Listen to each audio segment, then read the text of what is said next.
buenos días. Hoy tenemos el gusto de escuchar en la sección de profesor invitado a la doctora Gloria Vázquez, especialista en reumatología y docente de la Universidad de Antioquia, una docente muy estimada, muy querida por todos nosotros, y es un gustazo tenerla, profe. De verdad, bienvenida y muchas gracias por participar. Bueno, gracias David por la presentación. Quiero agradecer y es todo un honor estar dando esta conferencia. Creo que es una conferencia muy retadora porque ser profesor invitado en el Departamento de Medicina Interna de la Universidad de Antioquia es una conferencia que le pone mucho nivel y exigencia a uno. Quiero hacerles como un pequeño recorderis de qué entidades pueden hacer simulación de alguna cosa del lupus eritematoso sistémico y aquellos pequeños detalles que nos pueden ayudar en el proceso de diferenciarlos. En esta conferencia no tengo ningún conflicto de interés y todo el contenido de ella es autoría propia. Entonces, como todos conocemos, el lupus eritematoso sistémico es una enfermedad muy compleja con un amplio espectro de manifestaciones clínicas caracterizada por periodos de remisión y reactivación con una incidencia clara mayor en mujeres durante la edad reproductiva y se conoce como el referente de las enfermedades autoinmunes por toda su complejidad. Pero entonces sabemos que es altamente heterogénea. Los pacientes se presentan con diferentes manifestaciones, pieles, articulares, sistema nervioso central o renal. Y esa heterogeneidad es un reto muy grande. ¿Por qué? Porque cualquiera de sus manifestaciones durante el proceso diagnóstico puede simular otra enfermedad u otras enfermedades simular lupus.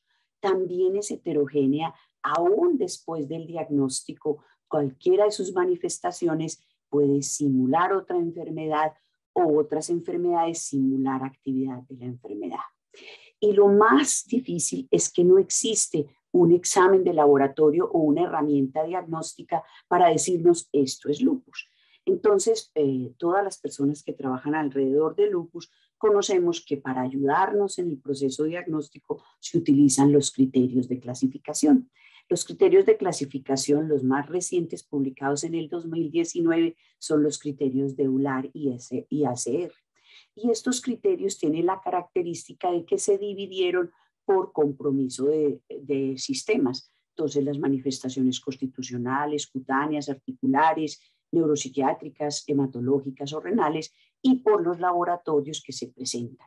Lo más bonito de estos nuevos criterios fue que a cada variable se le dio un peso para darle especificidad. Y si podemos ver, por ejemplo, la alopecia tiene un bajo puntaje porque la alopecia puede aparecer en múltiples entidades. Entonces, lo que nos está diciendo es que de todas maneras las manifestaciones del lupus pueden aparecer en otras entidades y otras entidades pueden tener manifestaciones que se parezcan al lupus. Entonces, empecemos con algunos de estos sistemas. Empecemos con las manifestaciones cutáneas. Conocemos que el lupus tiene 3 grupos grandes de manifestaciones cutáneas, que son el lupus agudo, el lupus subagudo, el lupus agudo, el lupus subagudo en su forma, por ejemplo, anular policíclica, y el lupus crónico con su forma discoide, con las cicatrices atróficas e hipopigmentadas. Pero si vemos esta tabla, muchas otras enfermedades pueden simular las manifestaciones cutáneas y de mucosas del lupus. Y vemos aquí que, por ejemplo, hay entidades infecciosas, entidades generalizadas y dermatológicas que pueden simular estas diferentes manifestaciones. Entremos a mirar algunas de ellas. Por ejemplo, la alopecia. Y existe una entidad que se llama el líquen planopilaris. Y el líquen planopilaris, para sorpresa de todos, es la causa más común de alopecia cicatrizal. Y se caracteriza histológicamente por estos hallazgos. Pero cuando comparamos con un lupus discoide, las lesiones pueden parecerse mucho. Y aún en su histología, ven ustedes que en el líquen planopilaris hay caída de queratinocitos necróticos y esta caída de queratinocitos necróticos también se observa en el lupus discoide. Pero hay pequeñas características que ayudan a diferenciarlo. Los tapones córneos foliculares son característicos del lupus discoide y no se ven, por ejemplo, en el líquen planopilaris. Pero si la biopsia llegase a tomarse en un estadio crónico, será imposible diferenciarlo porque se producen tractos fibróticos en ambas enfermedades. Entonces, en este artículo se proponía que el patrón tricoscópico ayudaría a diferenciar el líquen planopilaris del lupus discoide. Y hay una cosita, es que alrededor del folículo se va a ver un patrón en diana de los puntos grises azulados en el líquen planopilaris. Pero en el lupus discoide ese patrón va a ser en motas, porque se extiende más allá de los márgenes del folículo piloso y da unas áreas blancas. Entonces, un examen cuidadoso del patrón tricoscópico y algunos pequeños detalles de la histología ayudan a diferenciar una causa común de alopecia cicatrizal del lupus discoide. Pero otra lesión cutánea es el lupus agudo y el eritema malar famoso del lupus es característico, pero algunas entidades pueden simular ese eritema malar. Vemos aquí cómo la rosácea puede parecerse mucho al eritema malar, pero hay características pequeñas que nos ayudan a diferenciarlo. En la rosácea puede verse unas lesiones papulares y a veces esas pápulas pueden volverse pústulas, pequeñas pústulas, y eso no se observa en el eritema malar en lupus. Y además el compromiso extenso del mentón es más característico de la rosácea. También puede verse ese compromiso del mentón en otro diagnóstico diferencial, que sería la dermatitis seborreica. Pero miren ustedes cómo la dermatitis seborreica se extiende y no respeta el surco nasogeniano, además compromete las cejas y se acompaña de esta descamación. Eso no se observa en el eritema malar en lupus. Y otra característica, otra enfermedad que puede simular el lupus agudo sería la dermatomiositis. Y miren ustedes, también compromete el mentón, puede respetar el surco nasogeniano, pero se acompaña, por ejemplo, del eritema en heliotropo. Entonces, muchas enfermedades pueden simularlo, pero hay pequeños detalles que lo diferencian. Pero ocasionalmente es tan difícil diferenciar la rosácea del lupus agudo que se puede llegar a requerir un estudio histológico. Y en este trabajo trataron de buscar cuáles eran las pequeñas diferencias entre rosácea y lupus cutáneo agudo para el hallazgo histológico. Y encontraron que el taponamiento folicular que se ve en el lupus discoide, no en el lupus agudo, perdón, el taponamiento folicular era más característico del lupus. El infiltrado linfocítico perinuclear era más característico del lupus. Entonces puedo yo ver aquí, este es el taponamiento folicular, el infiltrado. Este depósito de mucina se ve en el lupus, no se ve en la rosácea, y esta alteración y engrosamiento y irregularidad de la unión dermoepidérmica se ve en el lupus cutáneo y no se ve en la rosácea. Y en la rosácea, ocasionalmente, en los tapones foliculares que se ven ensanchados, se puede ver la infestación del Demodex. Entonces, hallazgos histológicos nos pueden ayudar a diferenciar la rosácea del lupus cutáneo, pero también hallazgos clínicos. Y siempre recordar que el lupus tiene características específicas en su biopsia, como es la dermatitis de interfase, que es esta irregularidad que hay en la unión dermoepidérmica con algunas zonas que pueden verse como bolas. Y ocasionalmente puede utilizarse la inmunofluorescencia con lo que hemos llamado la banda lúpica, donde se van a ver los depósitos de inmunoglobulinas, los depósitos de complemento que nos ayudan a pensar más que esto es un lupus. Pero otra de las lesiones bucocutáneas son las úlceras y ha habido mucha discusión en cuáles úlceras son más específicas y hubo algunos criterios que proponían que cualquier úlcera localizada en boca, lengua o nariz podía ser importante en el diagnóstico de lupus. Pero las úlceras orales en la localización palatina y en los nuevos criterios solo se consideran estas, son las más específicas de lupus. Entonces podemos ver que puede ser una úlcera que es superficial y que en la histología se va a ver como una mucositis perivascular, con la inflamación o lesión de la interfase, o sea, de la unión dermoepidérmica y ausencia de vasculitis. Recuerden, son úlceras orales en el paladar duro y no dolorosas y pueden pasar desapercibidas como una úlcera muy superficial. Pero ¿qué otras entidades pueden causar úlceras orales? Entonces tenemos el Behçet, que puede causar este tipo de úlceras que se ven en otros territorios, como los carrillos, como la lengua, ¿ok? O puede existir el líquen plano, que sí comprometa el paladar duro, pero que se extienda más allá del medio y se vea como una lesión superficial intensa y eritematosa. El diagnóstico diferencial de úlceras orales es muy extenso, pero quiero recordarles cosas. Úlceras orales recurrentes solo se ven en 3 entidades: en Behçet, en enfermedad de Crohn y en lupus. Aunque el diagnóstico diferencial de úlceras sea muy extenso, las recurrentes solo se ven en estos 3 tipos de enfermedades. Ok, pero pasemos a otro bloque de manifestaciones y serían las manifestaciones hematológicas, como leucopenia, trombocitopenia y anemia hemolítica. Entonces existe una enfermedad que a veces nos confunde, que es el síndrome de Evans. Fue descrito por primera vez en el año 1951 y se define como la presencia concomitante o secuencial de trombocitopenia inmune y anemia hemolítica, y ocasionalmente puede dar neutropenia autoinmune.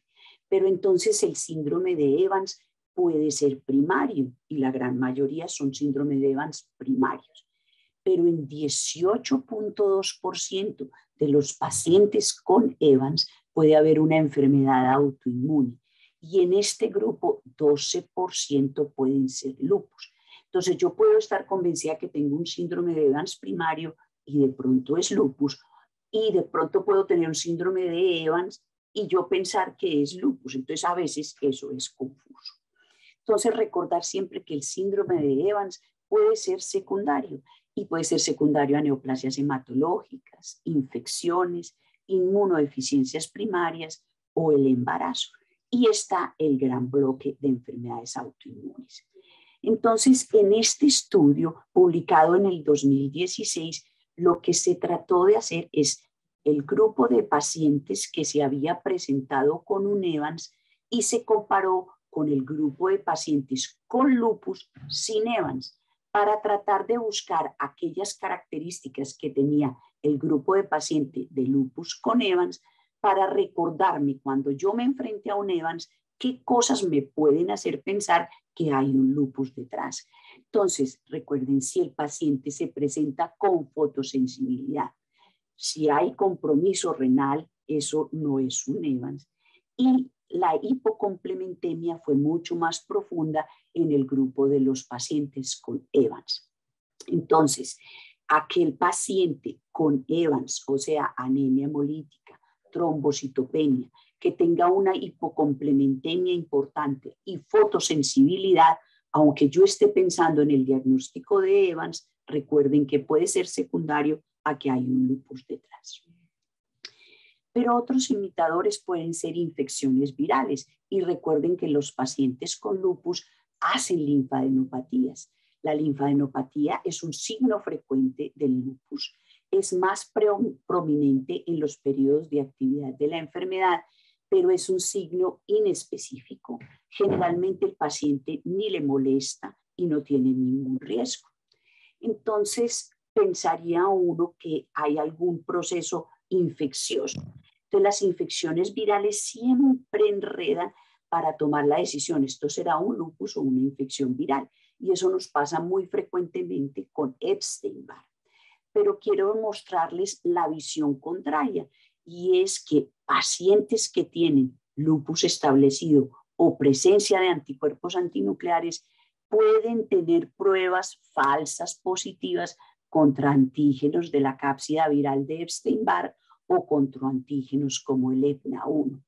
Entonces, establecer que un paciente con lupus, con adenopatías, tenga una enfermedad viral sabiendo que solo la presencia de anticuerpos antinucleares y específicamente Rho pueden darnos falsos positivos de las serologías para Epstein-Barr. Entonces, a veces esto se vuelve todo un reto diagnóstico. Pero al revés, las infecciones virales también pueden simular completamente un lupus. Y esta es una cohorte francesa con pacientes comprobados por una infección por parvovirus B19. Pero miren las manifestaciones de estos pacientes. Eran 35 mujeres, todas ellas jóvenes, y se presentaron con fiebre, afección articular, lesiones cutáneas, linfadenopatía, hepatoesplenomegalia, serositis, afección renal, compromiso del sistema nervioso central y citopenias. Pero lo más impresionante no era que tuvieran esto que pudiera explicarse por el parvovirus claramente o por un lupus, sino que aún teniendo la infección por parvovirus tenían serología de pacientes con lupus. Tenían anticuerpos anti-DNA positivos, anti-RNP, Rho, anticardiolipinas e hipocomplementemia. Entonces, pacientes con infecciones agudas por parvovirus B19 pueden simular un cuadro clínico de lupus eritematoso, no solo clínica, sino serológicamente. Y especulo, porque esto no lo tengo demostrado, posiblemente algunos casos de esos que dicen por ahí, es que ella tenía lupus y se curó, pudieran haber sido cuadros de infecciones virales por alguno de estos virus, entre ellos parvovirus, que semejara clínica y serológicamente un lupus y se autolimitó. Voy a traerles otro imitador, y este es un caso clínico de un hombre de 41 años con una ulceración dolorosa de la lengua, múltiples manchas color café en su tronco, y hace un año se le diagnosticó un lupus. ¿Con qué criterios? Úlcera oral, linfopenia, anticuerpos antinucleares positivos y altos títulos de anti-DNA. Las úlceras en lengua fueron refractarios y el paciente comenzó con una tos persistente. Se le hicieron estudios y se encontró una masa retroperitoneal. Le tomaron biopsia a esa masa y esa masa se describe como múltiples folículos linfoides con capas concéntricas de linfocitos pequeños y vascularización interfolicular con depósitos hialinos. Y esto fue compatible con una enfermedad de Castleman. O sea, la enfermedad de Castleman había simulado un lupus y el paciente llevaba un diagnóstico de un año. Entonces, la enfermedad de Castleman es un desorden linfoproliferativo atípico. Tiene 3 formas determinadas por el hallazgo histológico, que es el del vascular hialino, como este paciente, el de predominio de células plasmáticas o el mixto. Y las características clínicas son, por ejemplo, fiebre, anemia, elevación de la sedimentación y presencia de hipergamaglobulinemia. Pero estos pacientes pueden presentar anemia hemolítica, trombocitopenia, presencia de anticuerpos antinucleares y anti-DNA y presencia de crioglobulинemias. Y recuerden ustedes, la enfermedad de Castleman se caracteriza por altos niveles de IL-6 y la presencia de un herpesvirus tipo 8. Pero en el espectro de la enfermedad de Castleman nos encontramos otro síndrome también recientemente descrito por grupos en Japón, y es lo que se ha llamado el síndrome Tafro. Y miren ustedes, el síndrome Tafro puede simular múltiples enfermedades, y entre ellas enfermedades autoinmunes, pero también enfermedades linfoproliferativas, glomerulopatías primarias, mielofibrosis, y hace parte del espectro de Castleman con Tafro. Entonces, ¿qué es Tafro? Tafro es el acrónimo de una enfermedad caracterizada por trombocitopenia, anasarca más bien entendida como poliserositis, mielofibrosis, falla renal y organomegalia, que tiene unos criterios diagnósticos. ¿Qué criterios diagnósticos? Entonces hay unos mayores, que es la anasarca, que es más bien definida como derrame pleural, ascitis y edema generalizado. La presencia de trombocitopenia con conteos de plaquetas menores de 100.000 en ausencia de algún tratamiento y la presencia de inflamación sistémica definida como fiebre o elevación de la proteína C reactiva. Estos serían los criterios mayores que hacen mucha parte del acrónimo. Pero también estarían los criterios menores y el más importante es demostrar en una biopsia de ganglio linfático una histología característica de Castleman, la mielofibrosis mediada por reticulina o positiva, la presencia de organomegalia con hepatomegalia o esplenomegalia o linfadenopatías, la insuficiencia renal progresiva. Pero miren, es tan difícil establecer el diagnóstico de Tafro que nos piden que todas estas enfermedades sean excluidas. Las malignidades, enfermedades autoinmunes, incluyendo el lupus eritematoso, enfermedades infecciosas, ¿sí? Como micobacterias, el síndrome de Poems, la enfermedad hepática y la púrpura trombocitopénica trombótica. Entonces, los grupos japoneses son los más expertos en Tafro y ellos hicieron un trabajo muy interesante en el que cogieron un grupo de pacientes con lupus eritematoso sistémico y dijeron, vamos a mirar en ese grupo de pacientes si hay varios de ellos que cumplieran criterios de Tafro.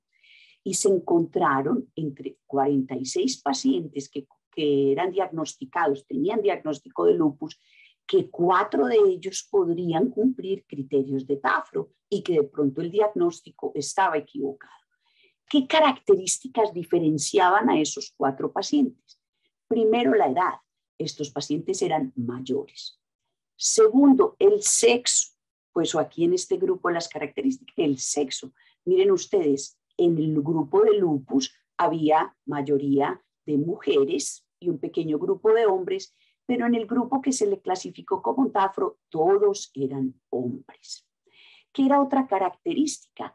Aquí había lesiones cutáneas. En el grupo de Tafro había ausencia de las lesiones características de lupus. La serositis era predominantemente en el grupo de Tafro. La lesión renal era predominantemente en el grupo de Tafro. Pero otra de las cosas interesantes es que el grupo de Tafro no hacía ningún compromiso neurológico característico del lupus, en cambio el grupo de lupus sí tenía algunas manifestaciones. ¿Cómo se comportaba serológicamente? Los pacientes con Tafro hacían también anticuerpos antinucleares, tenían anti-DNA pero en menor frecuencia y tenían un nivel menos reducido de las fracciones del complemento. Entonces, la hipocomplementemia es menos profunda en el grupo de Tafro, pero sí hay reducción a lo observado en el grupo que era diagnosticado como lupus. Y una característica que se ha descrito en Tafro es la elevación de la fosfatasa alcalina con unas trasaminasas normales.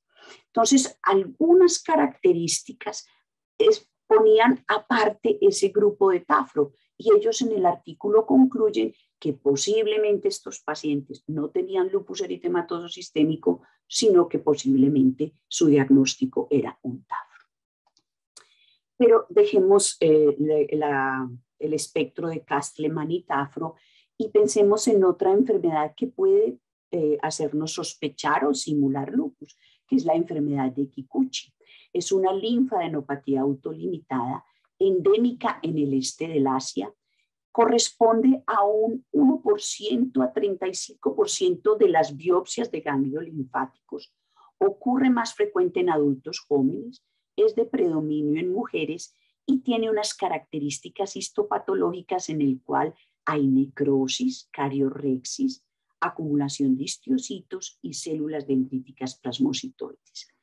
Pero entonces, si decimos que el paciente con lupus puede tener adenopatías, eso puede simularnos un Kikuchi o ser un Kikuchi. Entonces, he visto este trabajo tratando de separar qué características tenían la linfadenitis lúpica, que así la llamamos, o pseudo Kikuchi, y el Kikuchi. Y se pudo observar que, por ejemplo, adenopatía en cuello aislada era más frecuentemente en el Kikuchi y era menos frecuente en la linfadenitis lúpica. El promedio de edad, el Kikuchi se presenta más jóvenes, 25 años, y en la linfadenitis lúpica en un grupo un poco mayor. La forma localizada de linfadenitis. Entonces, la localizada hace sospechar más Kikuchi, en cambio, si hay generalizada, se pensará más en lupus. Y la presencia de anticuerpos antinucleares, pues 100% de los pacientes con lupus con linfadenopatía tendrán anticuerpos antinucleares y solo 50% de los pacientes con síndrome de Kikuchi, solo sin lupus, pues no es el pseudo Kikuchi, sino el Kikuchi, serán anticuerpos antinucleares positivos. Pero sigue siendo un reto. ¿Será que este Kikuchi tiene un lupus detrás o es un Kikuchi aislado? Y por esto, histológicamente, se tienen algunas diferencias. Entonces, la necrosis puede estar presente en ambos, pero los cuerpos hematoxilínicos estarán solo presentes en la linfadenitis lúpica, no en el Kikuchi. Las células citotóxicas serán abundantes en el Kikuchi y muy escasas en la linfadenitis. Y las células plasmáticas, ya que el lupus es una enfermedad en la que las células plasmáticas son muy importantes, serán abundantes en la linfadenitis lúpica y muy escasas en el Kikuchi. Aún teniendo estas características, se siguen buscando biomarcadores y este grupo propone que en la biopsia de la linfadenitis lúpica, para diferenciarla del Kikuchi, se busquen los depósitos de la fracción C4 del complemento que se observan claramente positivos en la linfadenitis lúpica y no en el Kikuchi. Pasemos a otro de las manifestaciones, que serían las manifestaciones renales. Entonces, ustedes saben que la nefritis lúpica tiene una clasificación según sus hallazgos histológicos. El compromiso renal en lupus es muy frecuente y podemos ver en este estudio realizado en el servicio que 68% de nuestros pacientes tenían compromiso renal y la mayoría de ellos tenían formas proliferativas tipo 3, 4. Para la clasificación de estas enfermedades, entonces se tienen los hallazgos histológicos y la inmunofluorescencia. Y se ha descrito un patrón clásico que se ha llamado clásico en lupus, que es el full house. Y el full house se ha hecho como una analogía con lo que se juega en póker. Entonces, ¿qué quieren decir las triples reyes? Es que hay presencia de inmunoglobulina A, inmunoglobulina G e inmunoglobulina M. Y las otras dos cartas serían las fracciones del complemento. Entonces, si yo observo esto en la inmunofluorescencia, el full house, entonces, pues todos los depósitos puedo hablar de un patrón full house. Y siempre hemos dicho full house, lupus. Pero en este trabajo publicado en el 2020 se tomaron 6.244 biopsias renales en 10 años. 498 de ellas daban patrón full house en la inmunofluorescencia. Pero resulta que 81 pacientes no tenían ninguna evidencia ni clínica ni serológica de lupus. O sea que la prevalencia de full house no lúpico fue casi del 20%. ¿Y qué tenían estos pacientes que no tenían lupus? La gran mayoría de ellos tenían nefropatía membranosa, pero también se vio nefropatía por IgA, membrano proliferativa, difusa, creciente, amiloidosis y nefropatía por C1Q. Entonces, no todo full house es lupus. La gran mayoría serán lupus, pero un 20% de ellos pueden tener otra enfermedad, entre ellas glomerulopatías primarias. Y existen procesos infecciosos que también pueden simular el full house. Y recuerden ustedes este caso que está publicado con sífilis y parvovirus, como habíamos hablado, que da un full house con depósitos de IgA, IgG, IgM y fracciones del complemento. Ya para terminar lo de los clínicos, veríamos las manifestaciones neuropsiquiátricas y los criterios solamente dejaron delirio, psicosis y convulsiones. Pero recuerden ustedes, el Colegio Americano de Reumatología define los síndromes neuropsiquiátricos en toda esta lista de manifestaciones que se pueden presentar en el lupus y entre ellas está la mielopatía. Pero la mielopatía entonces nos mete un espectro en que yo me encuentro, por ejemplo, esta mielitis longitudinalmente extensa y lo primero que pienso es en una entidad del espectro de neuromielitis óptica. Pero será lupus, será neuromielitis óptica. El diagnóstico no es tan fácil porque ocasionalmente en los pacientes con neuromielitis ópticas, aún siendo aquaporina positivo o aquaporina negativo, como se describió en esta cohorte brasilera, se observan anticuerpos que pueden hacer sospechar un lupus, como anticuerpos antinucleosoma, anticuerpos antinucleares y anticuerpos anti-RO. Y no se observó, por ejemplo, anticuerpos anti-DNA. Entonces, esto podría ser una forma que nos ayuda a diferenciar la presencia de lupus.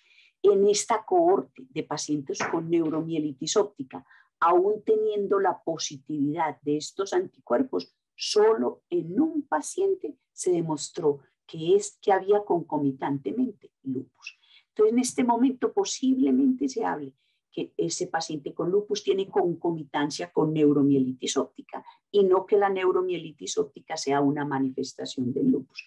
Pero recuerden, en pacientes con neuromielitis óptica puede haber una serología que simule lupus.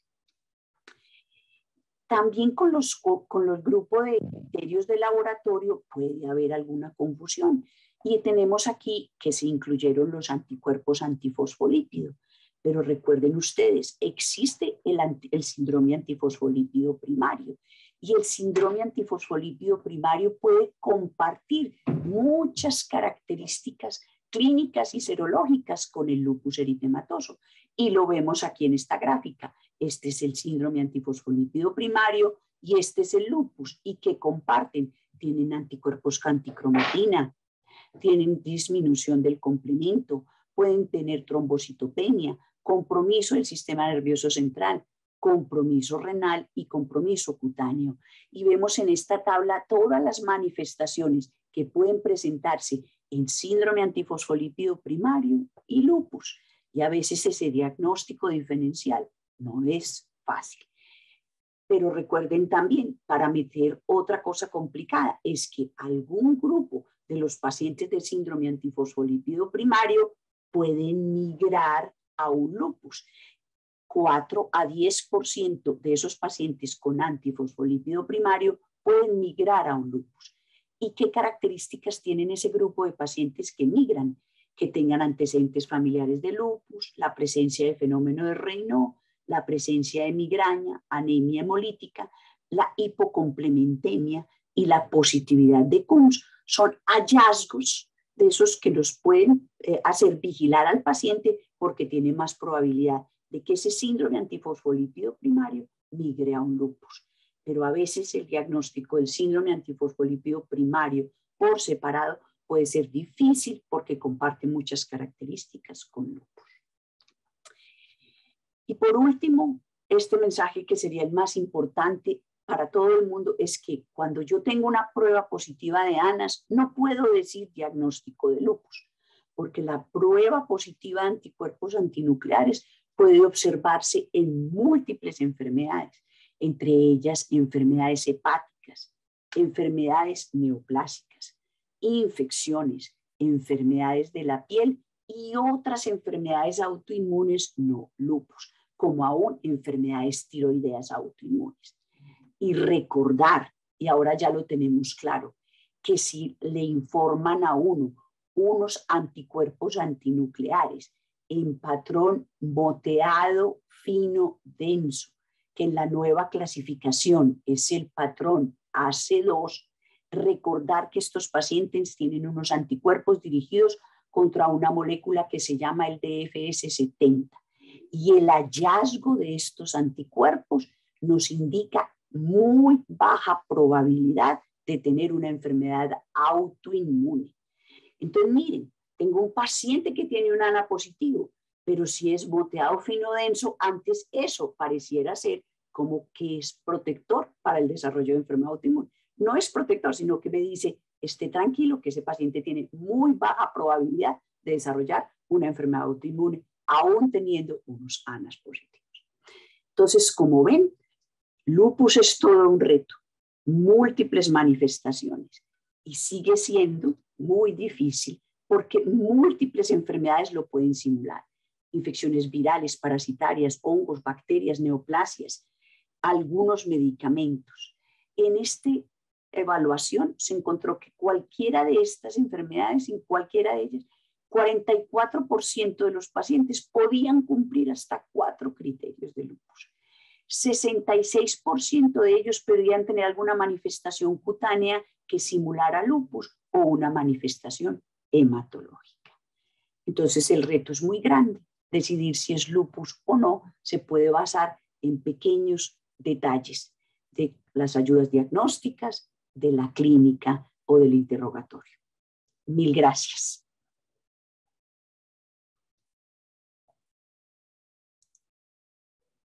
Profe, muchas gracias por tan excelente conferencia. Vamos a habilitar micrófonos si desean hacer alguna pregunta. También por el chat podemos leer las preguntas que cada persona que nos está acompañando tenga. Voy a mirar. El profe Fabián Jaimes, Carlos Atencio también nos acompaña. Gracias. Como panelistas.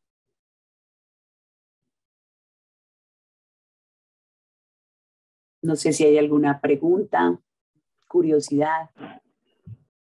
Profe, quería, mientras miramos las preguntas, quería yo hacerle una con relación, profe, a algo que vemos que en la clínica es difícil. Ese paciente con lupus, usted ya lo mencionó con algunos diagnósticos diferenciales, ese paciente con lupus que llega con adenopatías generalizadas. Y a veces son adenopatías muy ruidosas, o sea, es impresionante. Siempre como internista he tenido la duda del criterio, yo sé que puede ser muy a juicio clínico, pero el criterio para llevar a biopsiar esas adenopatías cuando solamente es por el hecho de que estén grandes, ¿cierto? No porque haya una atmósfera alrededor que me lleve a eso. No sé, profe, en su experiencia o qué recomendaciones nos puede dar. Yo creo que es como la sincronía o asincronía de las adenopatías. Si yo tengo un paciente con lupus que está activo desde el punto de vista cutáneo, hematológico o articular, y se me presenta con múltiples adenopatías, suena que está sincrónico con una actividad de la enfermedad. Y de pronto ese grupo de adenopatías no sería justificado biopsiarlo. Pero si es el paciente que está en remisión, no tiene manifestaciones de actividad en otro sistema y de pronto empieza a aparecer con adenopatías, esas adenopatías me deben alertar a que tenga o una infección de otro origen o que esté haciendo algún tipo de neoplasia hematológica. Pero el reto es grande porque, como mostraba yo en las diapositivas, ocasionalmente las serologías para virus pueden ser falsas positivas en presencia de anticuerpos antinucleares. Entonces, es como el criterio clínico de si está sincrónico con actividad, me quedo tranquila, pero si es asincrónico, me debo preocupar. Perfecto, profe. El tamaño para usted no sería un criterio. Si sean... Creo que no, porque si está en medio de una actividad, el tamaño no me preocuparía. Me preocuparía es que estuviera asincrónico. Perfecto, profe. Hay varias la mano levantada. La doctora Ruth Erazo nos está acompañando, profe. Sí, ¿me escuchan? Sí, Ruth, te escuchamos. Hola, profe, buenos días. No, Hola, en Ruth. primer lugar, mil gracias, excelente como siempre su charla. Profe, quería preguntarle sobre Kikuchi, porque en la literatura, digamos, y es lo que uno ve en la clínica también, a veces es difícil, algunos, pues, o se plantea que el Kikuchi puede ser una forma frustra de lupus. Y la importancia del seguimiento de estos pacientes, pues, y de vigilar en la evolución clínica, pues, si viran hacia una forma ya, pues, digamos, que permita definirse el diagnóstico de lupus. Quisiera saber su opinión al respecto, profe. O sea, más que un diagnóstico diferencial, es como una forma frustra y que amerita un seguimiento, pues, estrecho. Yo creería que si los hallazgos histológicos te hacen sospechar que hay, por ejemplo, hay predominio de plasmocitos, Entonces ese Kikuchi me preocuparía porque ese Kikuchi sería el que yo vigilaría porque parecerá más una linfadenitis lúpica. Pero sigue existiendo las publicaciones de que existe esa linfadenopatía benigna, autolimitada, en un grupo pequeño que no se preocuparía uno para vigilar.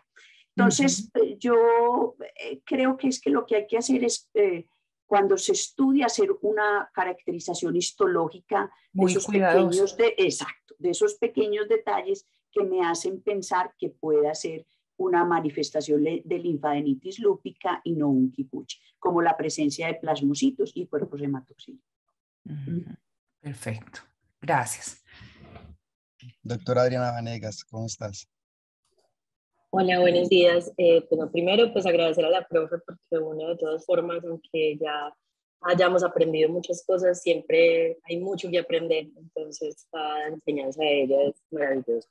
Segundo, David, el chat está desactivado, entonces probablemente se van a perder oportunidades de preguntas.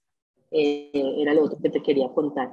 Y solo pues una pequeña adición, como lo que estaban mencionando de las adenopatías, porque lo que dice la profe es cierto, pues clínicamente es, pues el juicio clínico es el que nos dice también son mujeres jóvenes en edad reproductiva, hacer una resección pues, de un ganglio cervical que hará la cicatriz para toda la vida, entonces hay que ser pues como muy juiciosos como en esa observación que han mencionado. Yo también pues creería que en casos en que haya organomegalias asociadas, linfadenopatías generalizadas y sobre todo ahora pues como en ese espectro, aunque el grupo de edad sería diferente, pero en ese espectro del TAFRO, pues de pronto en esos casos cuando la adenopatía tiene las características que pudieran hacer pensar en un Kikuchi con la pues más inflamación dolorosa, más dura, etcétera, pues también podrían ayudar como a tomar esa decisión de si se biopsia o no se biopsia.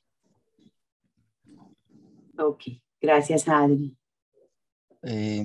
Ya le dije a Alejandra que nos acompaña por la parte de Ya comunicación. parece que está habilitado porque ya veo una pregunta en el Pero chat. yo veo también varias, pero hay otra parte que aparece. ¿Aló? Sí, aquí hay varias preguntas. Vamos a darle la palabra al doctor Luis González y luego hay unas preguntas que estoy captando acá por otro ladito que es en otro apartadito. Profesor ¿Aló? Luis. Hola, ¿me oyen? Sí, Luis, te oigo. Doctora, excelente conferencia, muy buena. Gracias. Muchas Luis. gracias. No sé si lo había mencionado, es que David pregunta por las adenopatías, pues aparte pues, de la actividad, usualmente son adenopatías generalizadas, ¿cierto? Más cervicales y axilares. Pero otro punto es cuando son regionales, ¿cierto? Localizadas. Y van en aumento, pues era como para mencionar que se salen como de ese patrón de característico del lupus, que también habría que hacerle biopsia para descartar una infección o malignidad. Ese era el punto. Cuando se sale como de eso, aún pues también estando con actividad, que venga de atrás, pero ese grupo de ganglios está bien aumentado, y es doloroso o es móvil o hay alguna sospecha de una malignidad o de una infección. Sí, o sea, que se comporte con un patrón clínico no característico de la linfadenitis lúpica, pues, o sea, que sea localizado, que crecimiento rápido o que tenga ciertas características, pues sí, ya tal vez entonces sí lo decide no biopsiar, aunque esté sincrónico con la actividad. Mil gracias. Gracias, Luis. Muchas gracias. Por aquí veo otra mano Juan Camilo. Ya lo habilité, profe, sí, Juan Camilo, creo que es Juan Camilo, ¿cierto? Sí, profe. Hola, profe, ¿cómo está? Profe, muchas gracias por la presentación. Gracias, Juan. Profe, tenía una pregunta. A veces, en la experiencia que he tenido en la residencia, he tenido la oportunidad de ver unos 2 o 3 pacientes en donde el cuadro clínico son pacientes que tienen anemias hemolíticas autoinmunes, se presentan con linfadenopatías y a veces no tienen una serología muy orientadora o muy clara para uno pensar en lupus, y resulta que estos pacientes usualmente el diagnóstico principal son de linfomas de bajo grado. A veces en estos linfomas tenemos que recurrir, pues por hablando del esplénico marginal o el linfocítico pequeño, hay que recurrir a las biopsias de vaso a veces cuando el diagnóstico es difícil y no lo podemos encontrar en otro lado y hay sospecha de linfoma. Mi pregunta es, profe, si en biopsias de vaso, dado el caso de que estemos pensando en un linfoma de bajo grado, pudiesen hallar hallazgos de lupus, pues, ¿qué hallazgos pueden tener los pacientes con lupus en biopsias de vaso? Yo sé que es una pregunta algo rebuscada, pero sí me gustaría saber por qué. Juan, eso no es raro, eso no es raro en vos, pero bueno, no, lo interesante es, yo no, o sea, una histología característica del vaso que se haya descrito en lupus no la tengo yo clara.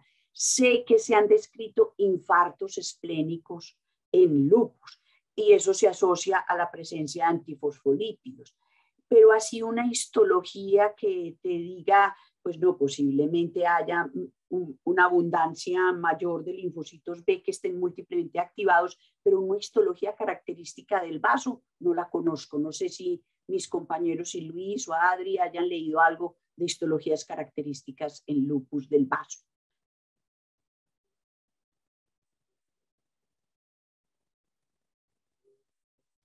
David, por aquí veo que Carlos, no sé, Aquí hay Juan. preguntitas, profe. Ya no están levantando más las manos, pero hay una lista de preguntas de los médicos virales, creo yo, y de otros internistas.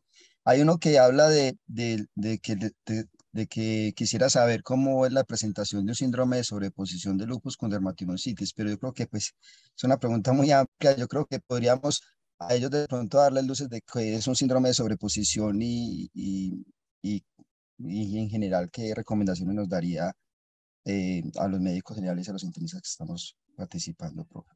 Pues es el síndrome de sobreposición, es que yo puedo hacer diagnóstico de dos enfermedades, ¿sí? Completas, cumpliendo sus diagnósticos completos. Pero sobreposición, lupus dermatomiositis no es una sobreposición que se vea, se ve más sobreposición lupus y artritis reumatoide, lupus y esclerosis sistémica. Lupus dermatomiositis no es una sobreposición. Sí se ve miopatía lúpica, que muchas veces se nos pasa desapercibido, porque como responde fácilmente, más fácil a los esteroides, entonces puede pasarnos desapercibido. Veo que el doctor Atencia, Carlos, tiene por aquí la mano levantada. Pero no sé si hay otra pregunta. Por aquí hay otra pregunta. Sí. Venía Atencia, démosle la palabra a Atencia. Profe, muchas gracias por la conferencia y definitivamente la historia clínica y el examen físico es fundamental. Eso es de los internistas y los reumatólogos y tenemos que protegerlo y seguirlo enseñando de manera muy fidedigna. Profe, rápidamente, porque sé que tiene varias preguntas, el hígado, cuando un paciente tiene hepatomegalia solita o uno de las manifestaciones de su enfermedad es el hígado y tiene otras cosas que se pueden parecer, es la hepatomegalia, perdón, y tiene otras cosas que se pueden parecer al lupus, no sé, de pronto una microangiopatía, de pronto algunas lesiones en piel. ¿Qué tan frecuente es que esos pacientes con lupus tengan hepatomegalia como manifestación? Siempre se nos ha enseñado que es una manifestación poco frecuente, incluso de todas las enfermedades autoinmunes. Esa era una pregunta. Muchas gracias, profe. Entonces, a ver, yo no hablé de eso, pero existe una enfermedad en la cual es muy difícil a veces hacer el diagnóstico diferencial, que es lupus y hepatitis autoinmune. A veces es muy difícil. Clínicamente es muy difícil, serológicamente es muy difícil. Ya muchas veces tenemos que biopsiar esos hígados para estar seguros si lo que yo tengo es o un lupus eritematoso sistémico o una hepatitis autoinmune. Entonces, eso es con respecto a eso. Las hepatomegalias, pues la hepatomegalia, el lupus no es una hepatomegalia de las que llame la atención. El hígado puede aumentar levemente de tamaño, pero no es una organomegalia muy importante. Posiblemente una organomegalia de las que llame muchísimo la atención me hace pensar que puedo encontrarme a un simulador de lupus que pueda de pronto ser una malignidad hematológica. Entonces yo diría que si yo encuentro una gran hepatomegalia, empiezo a pensar que puede haber algo detrás, aunque serológicamente me dé para lupus, porque malignidades hematológicas también pueden simular la serología de un lupus eritematoso sistémico. Entonces me preocuparía, Carlos. Veo aquí, André, que Juan Vélez me está preguntando qué anticuerpos y paraclínicos nos recomendaría de manera inicial para el enfoque y diferenciación con otras etiologías de lupus, etiológicas de lupus de mielopatía. Vamos a ver si trato de entender. Es como si hay mielitis, ¿qué cosas? Entonces ahora les estaba mostrando es en neuromielitis óptica puede haber serología de lupus, entonces, pero también pueden hacer concomitancia, o sea, yo puedo tener un paciente con lupus que haga una neuromielitis óptica o alguna manifestación del espectro de una neuromielitis. Si la serología estaba por el lupus o por la neuromielitis, eso es difícil. En mielitis siempre, porque como puede existir la concomitancia, evaluar si hay antiacuaporina y evaluar antifosfolípidos, porque los antifosfolípidos son también causa de mielopatía en lupus. No sé si eso es como lo que querías, pero yo diría que se harían antiacuaporina, el hallazgo de mielopatía longitudinalmente extensa, se deberían hacer antifosfolípidos. Profe, en esa dificultad en diferenciar hepatitis autoinmune de una hepatitis causada por lupus, ¿esos anticuerpos antirribosomales están disponibles en la ciudad? ¿Ustedes los han utilizado? El antiperribosomal sé que se hace en Bogotá. Nosotros todavía no lo tenemos disponible en la ciudad. Pero como un pequeño detalle que nosotros usamos es, si yo tengo ese paciente con anticuerpos antinucleares, patrón citoplasmático, recuerden que el ribosoma está en el citoplasma, citoplasmático me hace sospechar que el antígeno que se está reconociendo es el perribosomal y puede ser más un compromiso hepático por lupus y no una hepatitis autoinmune. Perfecto, profe. La pregunta de Andrés Ramírez. Vamos a mirarla. Andrés me pregunta, en pacientes con VIH que en ocasiones tienen varias manifestaciones similares a lupus, incluso con ANA positivo, en su experiencia, ¿cuáles serían como las recomendaciones que nos darían en el abordaje de estos pacientes? Sobre todo en ese dilema de coexistencia o no de la enfermedad. Entonces, a ver, Andrés, lo primero es que un paciente con lupus puede dar serologías falsas positivas para HIV. Entonces, tenés que tener como una comunicación con el laboratorio y realmente establecer si el paciente tiene un HIV, no utilizando solo técnicas serológicas, sino de pronto algo más.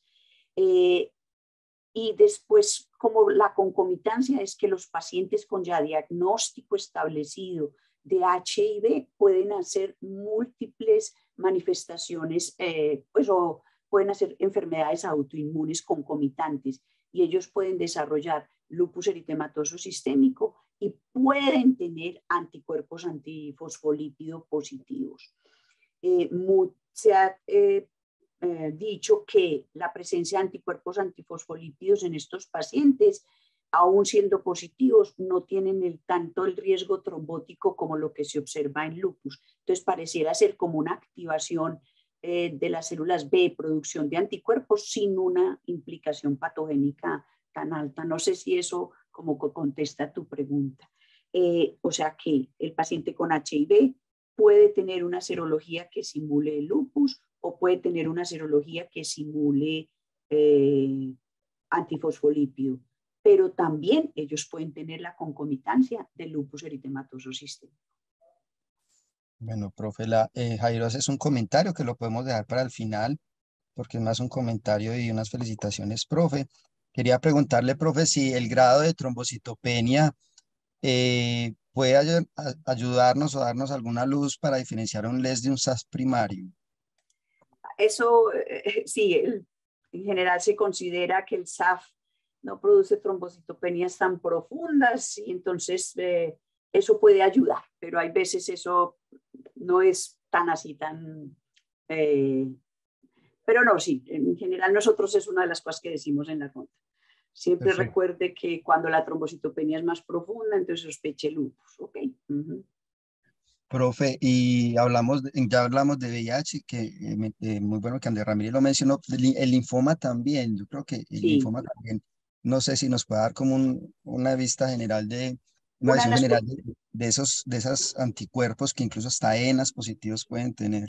Eso entonces, las malignidades hematológicas, entre ellos linfoma Hodgkin, pues pueden dar como todas las manifestaciones serológicas, pueden dar múltiples anticuerpos. Entonces pueden dar antifosfolípidos, pueden dar ANAs positivos, pero es, por ejemplo, raro en manifestación, en malignidades hematológicas, anti-DNA de doble cadena y sobre todo medido por clitidia que sea positivo. Ok, si es anti-DNA medido por ELISA, puede haber más falsos positivos. Pero si es anti-DNA medido por critidia o establecido por critidia, es menos probable la posibilidad de falsos positivos. Entonces, en general, las malignidades hematológicas pueden dar manifestaciones serológicas similares al lupus. Es raro que den anti-DNA, pero ojo, la forma como se mide el anti-DNA es más específica con critidia, o sea, poco probable que dé positivo en estas manifestaciones, en estas malignidades hematológicas, pero como ambulatoriamente en la calle se mide mucho por ELISA, ojo que pueden encontrar anti-DNA por ELISA positivo en malignidades hematológicas y en otras entidades. Perfecto, profe.